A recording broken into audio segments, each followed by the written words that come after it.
Magandang umaga mga bata. Ngayon ay nasa ikatlong araw tayo ng ikatlong linggo. Handa na ba kayo? Mga bata, anong parte ng katawan ang gagamitin mo kapag aamuyin mo ang mga ito? Tama, ilong.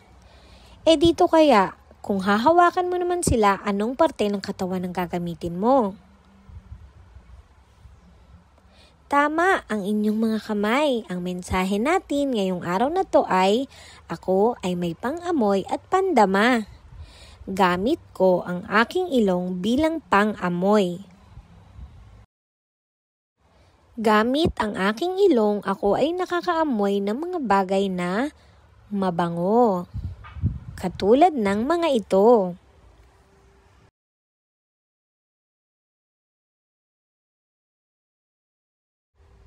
Gamit ang aking ilong, ako ay nakakaamoy ng mga bagay na mabaho. Katulad ng mga nasa larawan.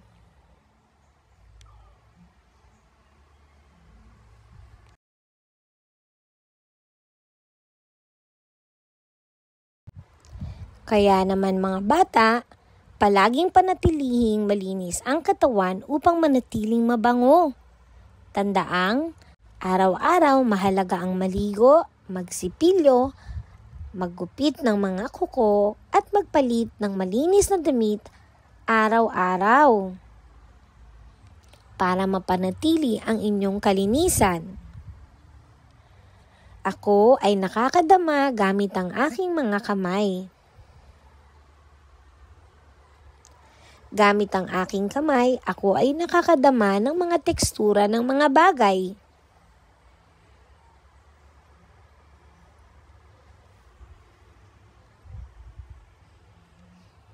Ako ay nakakadama ng mga bagay na matigas, katulad ng mga nasa larawan.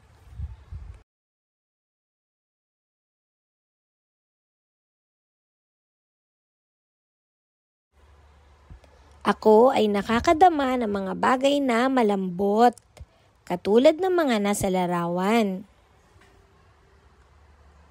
Ako ay nakakadama rin ng mga bagay na magaspang, katulad ng nasa larawan.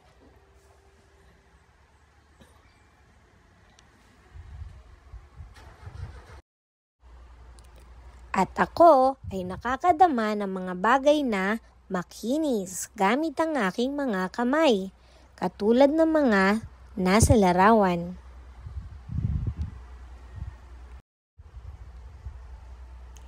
Ngayon, alam nyo na ang kahalagahan ng inyong mga kamay. At hindi lang yan mga bata. Marami ring kayang gawing mabuti ang inyong mga kamay katulad ng ipinapakita sa inyong harapan.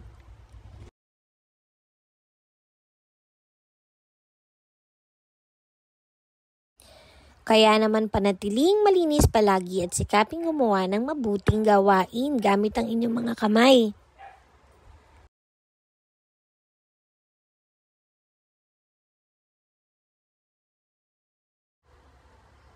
Subukan natin sa inyong kwaderno gumuhit ng mga bagay na matigas, malambot, makinis at magaspang. Paglalahat ng aralin. Kumpletuhin ang mga salita. Ang gamit ng ating ilong ay pang-amoy. Ang dalawang uri ng amoy ay mabango at mabaho. Ang aking kamay ay gamit ko bilang pandama. Ang aking mga kamay ay nakakadama ng iba't ibang uri ng tekstura. Ang mga uri ng tekstura ay malambot, matigas, makinis, at magaspang. Oras na para sa gawain. Lagyan ng check ang mga bagay na iyong naaamoy. At sa ibabang bahagi, kulayan ang mga bagay na iyong nadarama. Pagkilala sa mga letra. Ngayong araw na to, dumako naman tayo mga bata sa paraan ng pagsulat ng titik S. Sa tulong ng inyong mga guro, makinig mabuti dahil ituturo nila ang paraan ng pagsulat ng letrang S.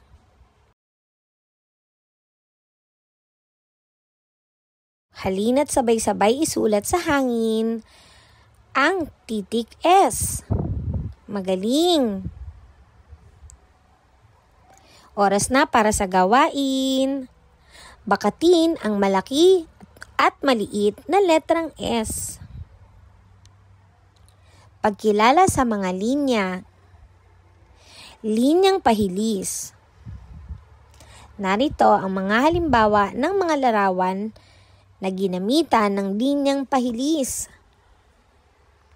Ang linyang paghilis ay maaaring pakanan o pakaliwa. Nakikita nyo ba sa larawan na to ang linyang pahilis mga bata? Dito naman sa starfish na to.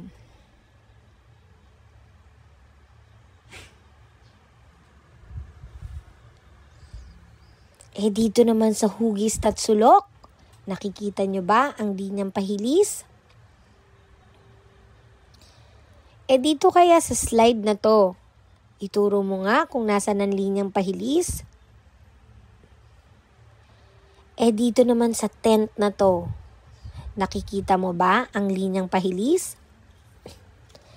Magaling mga bata, natukoy na ninyo ang mga linyang pahilis pa kanan at linyang pahilis na pakaliwa. Ngayon, oras na para gumuhit ng mga linyang pahilis. Kayang-kaya nyo yan.